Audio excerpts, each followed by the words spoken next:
नमस्कार मित्रांनो, आपल्या चॅनलमध्ये तुमचं स्वागत आहे। आपण आपल्या चॅनलमध्ये बायोमेडिकल इक्विपमेंटची साध्या मराठी भाषेत माहिती देत असतो आणि आज आपण व्हेंटिलेटरच्या मोडबद्दल व्हिडिओ करतोय, SIMA मोडबद्दल या सांगतो। तर SIMA मोड म्हणजे काय असते?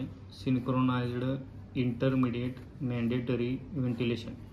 म्हणजे नक्की काय होतं या मोडमध्ये की कधी कधी पेशंट कंडिशन अशी असते की पेशंटला स्वतःहून श्वासोच्छ्वास घेता येत नाही, मग त्यावेळी त्या पेशंटला 100% मेकॅनिकल व्हेंटिलेशनची गरज असते।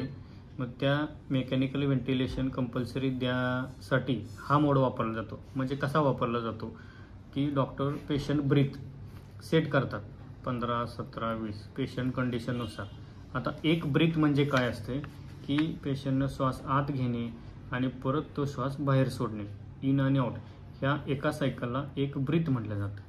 ह्या ब्रीथ डॉक्टर सेट करत असतात, तेवढ्या ब्रेथ ह्या मोडमध्ये व्हेंटिलेटर पेशंटला देतो आणि पेशंट रिकव्हरी चांगला फरक पडतो।